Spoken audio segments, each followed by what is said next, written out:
Hello friends, welcome back to my channel Pratheesh kitchen. இன்றைக்கி ஒரு சூப்பரான ஸ்வீட் ரெசிபி தான் பார்க்க போகிறோம்.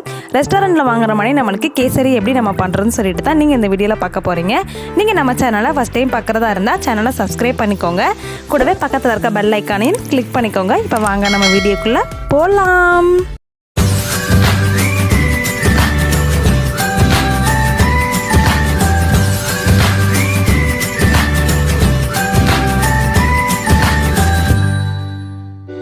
ஹாய் ஃப்ரெண்ட்ஸ், ஃபஸ்ட்டு கேசரி பண்ணுறதுக்கு கிஸ்மிஸ் முந்திரி வந்துட்டு நம்ம வறுத்து எடுக்க போகிறோம்.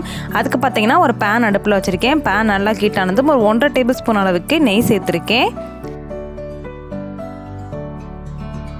நெய் பார்த்தீங்கன்னா நல்லா உருகட்டும். நெய் நல்லா உருகுனதும் ஒரு 10-15 முந்திரி எடுத்து வச்சுருக்கேன். அதை வந்துட்டு சேர்த்து நல்லா வறுத்து எடுத்துக்கலாம். ஃப்ளேம் பார்த்தீங்கன்னா மீடியம் ஃப்ளேம்லேயும் வச்சுக்கோங்க, ஏன்னா டக்குன்னு வந்துட்டு கரிஞ்சிற சான்சஸ் இருக்குது. ஸோ வந்துட்டு மீடியம் ஃப்ளேமில் வச்சு கிஸ்மிஸ் முந்திரி ரெண்டையுமே நம்ம வறுத்து எடுக்க போகிறோம். இப்போ பார்த்தீங்கன்னா முந்திரி ஓரளவுக்கு பொன்னிறம் ஆயிடுச்சு, நம்ம எடுத்து வச்சுக்கலாம்.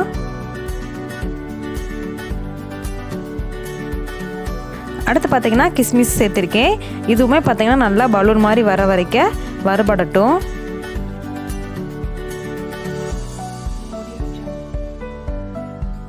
இப்போ பாருங்கள், நல்லா வறுபட்டுருச்சு. இதையும் வந்துட்டு தனியாக ஒரு பிளேட்டில் எடுத்து வச்சுட்டு கொஞ்சமாக மறுபடியும் நெய் சேர்த்துருக்கேன். இது கூடவே 1 கப் அளவுக்கு நான் இன்றைக்கி ரவை எடுத்திருக்கேன்.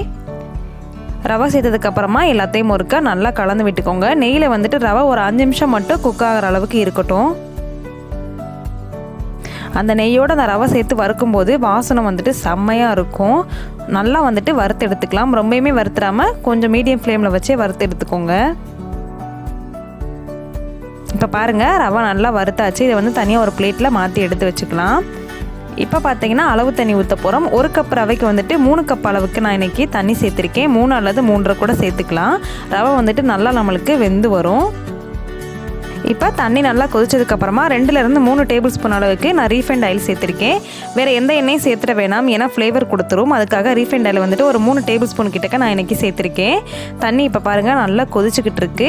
இப்போ வந்துட்டு நம்ம வறுத்து வச்ச ரவையை வந்துட்டு கொஞ்சம் கொஞ்சமாக சேர்த்துக்கலாம்.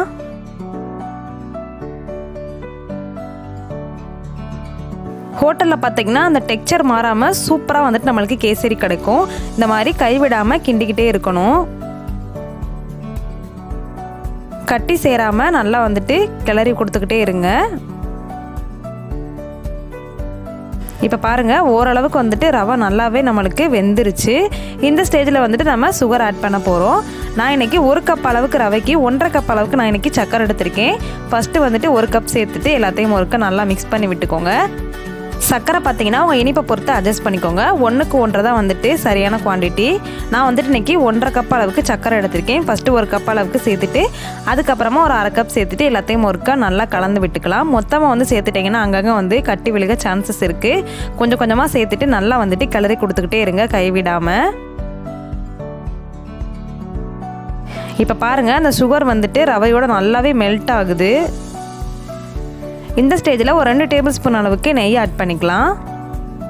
நெய் வந்துட்டு நான் ஆல்ரெடி உருக்கி வச்சுருக்கேன். அந்த நெய் தான் வந்துட்டு இப்போ சேர்த்துருக்கேன். நெய் சேர்த்ததும் எல்லாத்தையும் ஒருக்கா நல்லா கிளறி விட்டுக்கோங்க. கேசரியை பொறுத்த வரைக்கும் எந்த அளவுக்கு நெய் சேர்க்குறோமோ அந்த அளவுக்கு வந்துட்டு அதோட டெக்ஸ்சர் வந்துட்டு சூப்பராக நம்மளுக்கு கிடைக்கும். இப்போது நெய் சேர்த்ததுக்கப்புறமா எல்லோ கலர் வந்துட்டு ஃபுட் கலர் ஆட் பண்ணியிருக்கேன். இது வந்துட்டு கொஞ்சமாக தண்ணி சேர்த்துட்டு இது கூட வந்துட்டு சேர்த்துக்கலாம். இப்போ பாருங்கள், எல்லாத்தையும் ஒருக்கா நல்லா கலந்து விட்டுக்கோங்க. அந்த ஃபுட் கலர் வந்துட்டு ரவையில் எல்லா பக்கமும் படுற மாதிரி கிளறி கொடுத்துக்கிட்டே இருங்க. உங்களுக்கு எந்த ஃபுட் கலர் வேணுமானாலும் சேர்த்துக்கலாம் நீங்கள். நான் வந்துட்டு இன்றைக்கி எல்லோ கலர் எடுத்திருக்கேன். இதில் ரெட் கலர், ஆரஞ்சு கலர் கூட இருக்குது. ஹோட்டலில் வந்து பார்த்திங்கன்னா மோஸ்ட்லி எல்லோ கலரில் தான் கொடுப்பாங்க. ஸோ சூப்பராக இருக்கும் பார்க்கவேவும். ஒரு 10 நிமிஷத்துக்கு ஒருக்கா நெய் சேர்த்துட்டு நல்லாவே கிளறி கொடுத்துக்கிட்டே இருங்க.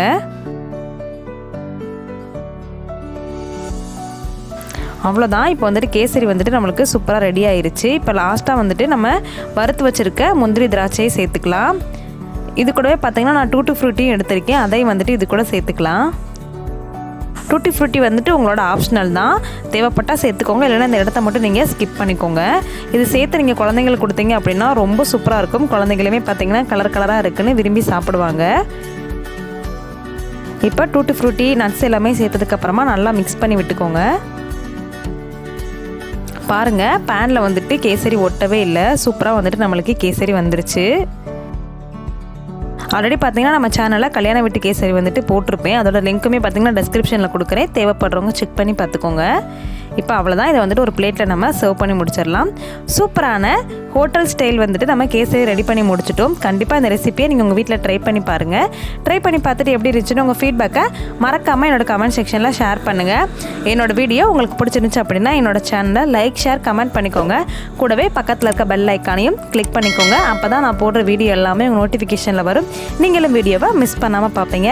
நிறைய பேர் பார்த்தீங்கன்னா நம்ம சேனலை சப்ஸ்கிரைப் பண்ணாமல் பார்த்துட்ருக்காங்க, ஸோ சப்ஸ்கிரைப் பண்ணிக்கோங்க. அடுத்து ஒரு சூப்பரான ரெசிபி இல்லை சூப்பரான கண்டென்ட்டோட நான் உங்களை மீட் பண்ணுறேன். அது வரைக்கும் பாய்.